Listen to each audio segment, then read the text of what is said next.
यंदाच्या मोसमात राज्यात उशिराने दाखल झालेल्या मान्सूनमुळे संपूर्ण राज्यातून आता एक्झिट घेतली आणि गेल्या 2 वर्षांच्या तुलनेत मान्सूनने यंदा 2 आठवडे लवकर काढता पाय घेतलाय, तर मान्सून महाराष्ट्रातून पूर्णपणे परतला असल्याची माहिती हवामान खात्याने दिली आहे। पुढील काही दिवस ऑक्टोबर हीट वाढण्याची शक्यता हवामान खात्याने वर्तवली आहे। तर मान्सूनने आठवडाभर आधीच एक्झिट घेतल्यामुळे मुंबईच्या तापमानात वाढ झाली आणि पुढच्या आता 2 दिवसात पारा आणखी 2 ते 3 डिग्रीने वाढण्याची शक्यता आहे। तर मुंबईत कडक ऊन असून असह्य उकाड्याने नागरिक हैराण झाले।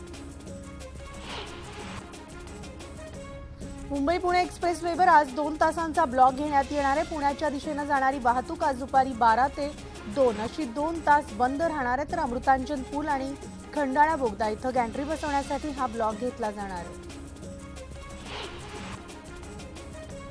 पुणे महापालिकेमधील सगळे अधिकारी आणि कर्मचाऱ्यांना दिवाळीच्या मुहूर्तावर 8.33% सानुग्रह अनुदान अर्थात बोनस त्याचप्रमाणे 21,000 रुपयांची बक्षिसे दिली जाणार आहे। तर ही रक्कम दिवाळीपूर्वी कर्मचाऱ्यांच्या खात्यात जमा होणार असून कर्मचाऱ्यांची दिवाळी गोड होणार आहे। त्यामुळे मागील वर्षी 8.33% अनुदान आणि पहिल्या वर्षी 19,000ची जादा रक्कम देण्यात आली होती।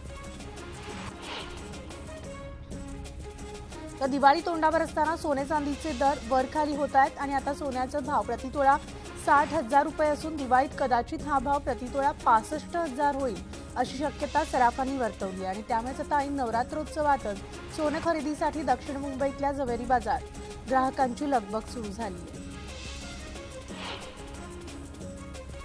तर नागपूरमधील इतवारी परिसरामध्ये दुकानाला आग लागल्यामुळे खळबळ उडाली आहे। तर शहीद चौक परिसरात दुकानाला आग लागल्याचं कळताच अग्निशमन दलाच्या जवानांनी घटनास्थळी धाव घेतली आणि आगीवर नियंत्रण मिळवले। सुदैवाने यामध्ये कोणतीही जीवितहानी नाही, मात्र दुकानांचं मोठं नुकसान झालंय। तर पुण्याच्या आंबेगाव बुद्रुक इथं एस्टोनिया रॉयल या इमारतीमध्ये दुसऱ्या मजल्यावरील सदनिकेमध्ये आग लागली होती। तर अग्निशमन दलाची 3 वाहनं घटनास्थळी दाखल झाली आणि आग आटोक्यात आणली। सुदैवाने दुर्घटनेमध्ये कोणीही जखमी झालेलं नाही किंवा अनुचित प्रकार घडलेला नाही। तुळजाभवानी मंदिर विकास प्रारूप आराखड्यामधील दर्शन मंडपाच्या जागेवरून सध्या वाद सुरू आहे आणि यामध्ये येत्या ऑक्टोबरला व्यापारी आणि पुजाऱ्यांनी तुळजापूर बंदची हाक दिली आहे। दर्शन मंडप घाटशीळ इथं करण्यास पुजारी आणि व्यापाऱ्यांचा स्थानिकांनी विरोध केलाय आणि त्यामुळेच आता तुळजापूर येथे गोंधळाची परिस्थिती पाहायला मिळते।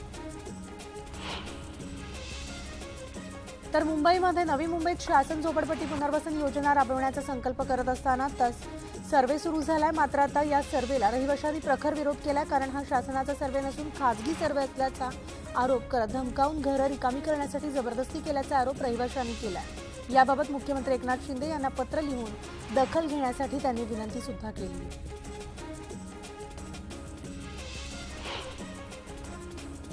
तर नवी मुंबईमध्ये MMRDAच्या माध्यमातून उभारण्यात आलेल्या शिवडी नावा सिव्हिलिंकला प्रकल्पामुळे बाधित झालेल्या मच्छीमारांना शासनानं 5,56 लाखांची मदत दिली आहे। तर ही मदत थेट त्यांच्या खात्यात जमा झाल्यानं शासनानं त्यांचे आभार सुद्धा मानले। तर धाराशिव जिल्ह्यामधील 2 गावांमध्ये नेते मंडळींना प्रवेशबंदी करण्याचा निर्णय घेण्यात आला, कारण खेड आणि इट या गावात असे फलक लावण्यात आलेत। मराठा आरक्षणाचा निर्णय जोपर्यंत लागत नाही तोपर्यंत गावात प्रवेश देणार नसल्याचा निर्धार गावकऱ्यांनी केला। धाराशिव नांदेड इथं पोलीस अधिकारी म्हणून कार्यरत असलेले सहाय्यक पोलीस निरीक्षक यांनी शनिवारी सोलापूरमधील राहत्या घरी गोळी झाडून आत्महत्या केली। त्यापूर्वी त्यांनी एक पत्र लिहून कर्तव्यावर असताना वरिष्ठांकडून होत असलेल्या त्रासाबाबत व्यथा मांडली आणि याची दखल घेत या प्रकरणाची CID मार्फत चौकशी करावी अशी मागणी नागरिकांनी निवेदनाद्वारे मुख्यमंत्र्यांकडे केली आहे। तर भुसावळ कर्नाटक एक्सप्रेसच्या दिव्यांग डब्यामध्ये प्रवास करत असताना जागा न मिळाल्याचा राग आल्यानं एका माथेफिरूनं धावत्या गाडीतून पुष्पक एक्सप्रेसच्या इंजिनावर लहान मुलाचा पाळणा फेकला। रेल्वे पायलटच्या लक्षात आल्यानंतर पायलटनं भुसावळ इथं संपर्क साधला। या प्रकरणी माथेफिरूला RPFनं ताब्यात घेतलंय। तर जुन्नर तालुक्यामधील आळे गावामध्ये बिबट्याने एका 4 वर्षाच्या मुलावर हल्ला केला। या हल्ल्यात गंभीर जखमी झालेल्या मुलाचा मृत्यू झाला आणि त्यापूर्वी एका दुचाकीस्वारावर सुद्धा बिबट्यानं हल्ला केला होता। बिबट्याच्या परिसरामध्ये हल्ले वाढले असून वन विभागानं त्याचा बंदोबस्त करावा अशी मागणी ग्रामस्थ करतायत। तर तब्बल 8 फूट लांबीच्या अजगराला सर्पमित्रानं जीवनदान दिलं। भंडाऱ्यामधील लाखनी शहराजवळ हा अजगर सापडला होता। त्यानंतर त्याला पकडून जंगलात सुरक्षित सोडून देण्यात आलं। तर पुणे जिल्ह्यातील चाकण इथं पक्षीमित्र सोनवणे यांनी जखमी बुलबुल पक्षाला जीवनदान दिलं होतं आणि आता सोनवणे आणि या बुलबुल पक्षाची चांगलीच मैत्री झाली आहे. तर मुंबई हायकोर्टाच्या खंडपीठानं 25 ऑक्टोबरपर्यंत निवडणूक कार्यक्रम जाहीर करा असं अल्टिमेटम मुंबई विद्यापीठाला दिलाय. सिनेट निवडणुकीला दिलेली स्थगिती नियमबाह्य असल्याचा दावा करत ॲडव्होकेट सागर देवरे यांनी उच्च न्यायालयात याचिका दाखल केली असून या याचिकेवर झालेल्या सुनावणीच्या वेळेस विद्यापीठाचे वकील युवराज नरवणकर यांनी मतदार यादीतील विसंगतीबाबत आलेल्या तक्रारीची माहिती सुद्धा दिली. जळगाव जिल्ह्यामधून जाणाऱ्या बऱ्हाणपूर अंकलेश्वर महामार्गाची अत्यंत दुरवस्था झाली. त्याबाबत आता वारंवार प्रशासनास निवेदन देऊन देखील प्रशासन दुर्लक्ष करत असल्याचा निषेधार्थ चोपडा इथं राष्ट्रवादी काँग्रेसकडून दुरवस्था झालेल्या रस्त्याची प्रतिकात्मक अंत्ययात्रा काढून महामार्गावर अंत्यसंस्कार करत अनोखं आंदोलन करण्यात आलं.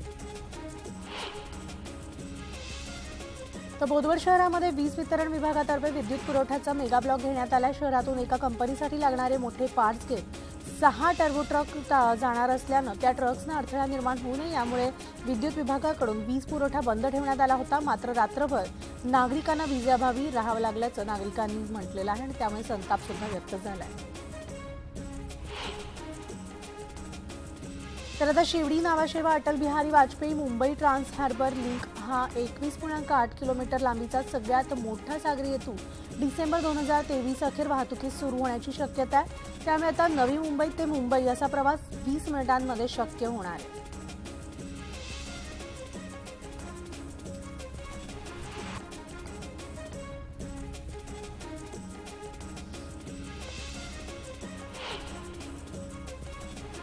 तर ठाणे रेल्वे स्थानकामध्ये दिवसेंदिवस प्रवाशांची संख्या वाढते आणि रोज 6 ते 6.5 लाख ठाणेकर प्रवास करतायत. या प्रवाशांचा भार सध्या फक्त 54 कर्मचाऱ्यांवर आहे.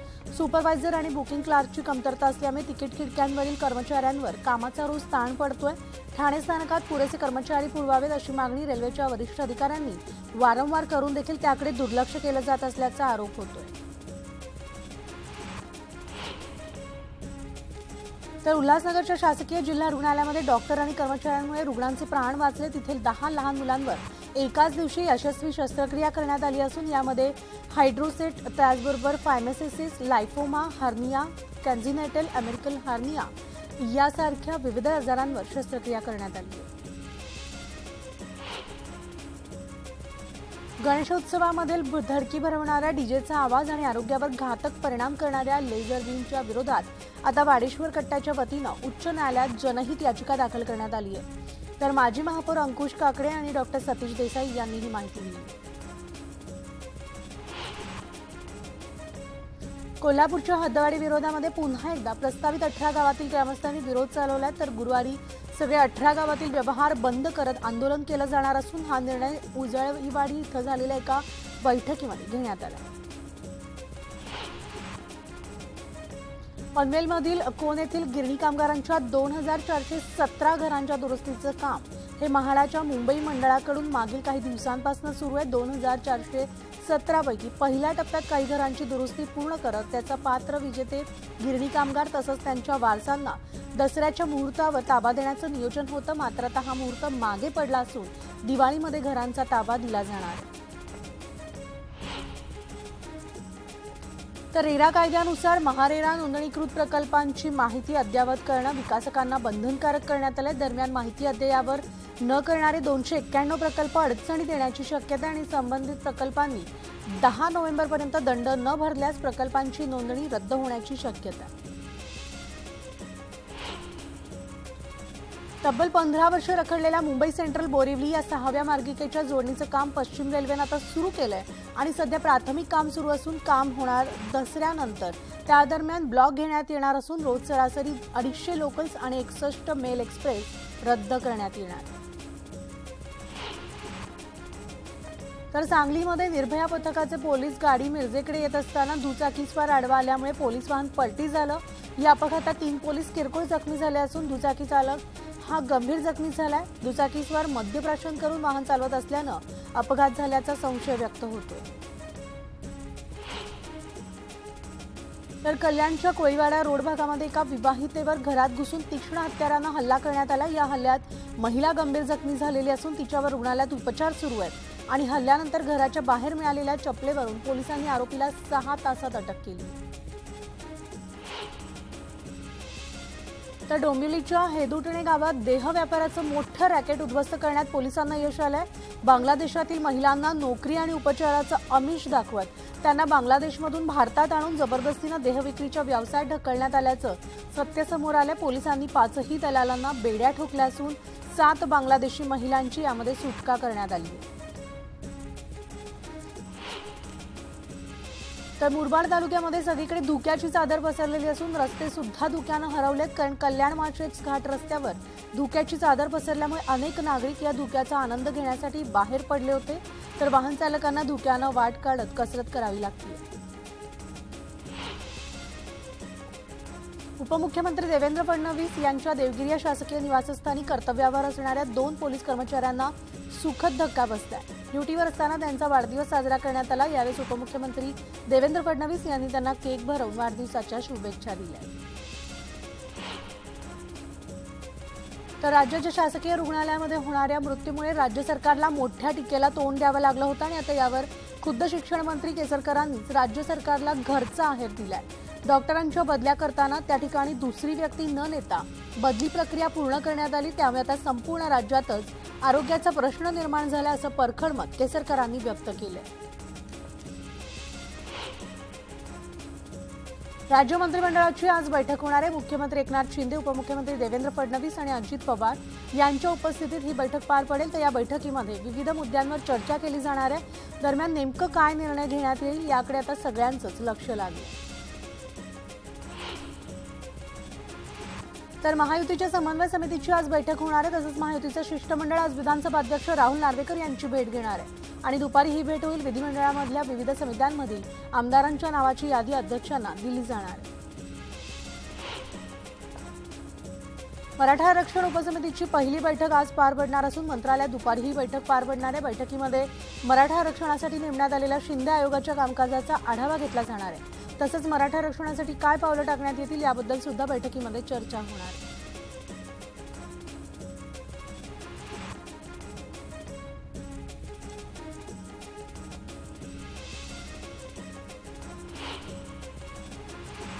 तर यंदाही शिवाजी पार्कच्या मैदानात दसरा मेळाव्यामध्ये ठाकरेंचा आवाज घुमणार आहे, कारण तसं मोठं विधान मंत्री दीपक केसरकरांनी केलंय। आम्ही सहानुभूतीचं राजकारण करत नाही, विकासाचं राजकारण करतोय, त्यामुळे आता वादात न जाता शिवाजी पार्कऐवजी दुसरं मैदान आम्ही घेतलं आणि त्यामुळे आमचा मेळावा हा क्रॉस मैदानावर होईल असं वक्तव्य मंत्री दीपक केसरकर यांनी केलंय। भाजप नेते अनिल बोंडे यांची काँग्रेसच्या आमदार यशोमती ठाकूर यांच्याबद्दल टीका करताना जीभ घसरली आहे। इंग्रजांची चाकरी केली म्हणून यशोमती ठाकूरांना ठाकूर ही पदवी मिळाल्याचं ते म्हणाले। इंग्रजांची चाकरी करणाऱ्यांचा यांचा DNA आहे असं वादग्रस्त विधान अनिल बोंडे यांनी केलंय आणि त्यांच्या या विधानानं वाद निर्माण होण्याची शक्यता आहे। तर मनोज जरांगे पाटील हे संभाजीनगर जिल्ह्याच्या दौऱ्यावर आहेत। त्यांनी वेरूळ इथल्या मालोजी राजे भोसले गडीला भेट देऊन शहाजी राजेंना अभिवादन केलंय आणि त्यानंतर त्यांनी घृणेश्वर मंदिरात अभिषेक सुद्धा केलाय। तर गणगा इथं त्यांची जाहीर सभा संपन्न झाली। जालन्यामधील अंतरवाली सराटी इथं 14 ऑक्टोबर रोजी होणाऱ्या मनोज जरांगे यांच्या सभेसाठी मराठा समाज आता एकवटला आणि ही सभा यशस्वी करण्यासाठी 123 गावांमधून लोकवर्गणी जमा करण्यात आली। तर विराट सभा 100 एकर जागेवर होणार आहे आणि या विराट सभेसाठी मराठा समाजाकडून जय्यत तयारी करण्यात येते। जोपर्यंत टोल आंदोलनासंदर्भात पक्षाकडून सूचना येत नाही तोपर्यंत कोणतीही भूमिका घेऊ नये अशी सूचना आता देण्यात आली आहे। पक्षाचे ज्येष्ठ नेते बाळा नांदगावकर यांनी राज ठाकरे यांच्या आदेशानंतर ही सक्त सूचना मनसैनिकांना दिली आहे। तर राज ठाकरेंच्या वक्तव्यानंतर अनेक ठिकाणी मनसैनिक आक्रमक झाले होते। 3 आणि 4 चाकी वाहनांना टोलमधून सूट देण्याच्या निर्णयानंतर राज्य सरकारचे आभार व्यक्त करणारे बॅनर्स मनसेनं काश्मीरा संकुलात लावले आणि या बॅनरमध्ये मुख्यमंत्री एकनाथ शिंदे, उपमुख्यमंत्री अजित पवार, उपमुख्यमंत्री देवेंद्र फडणवीस यांचे फोटो लावून कृतज्ञता व्यक्त करण्यात आली आहे। तर खाली राज ठाकरे आणि अविनाश जाधव यांचे फोटो बॅनर्सवर झळकतात।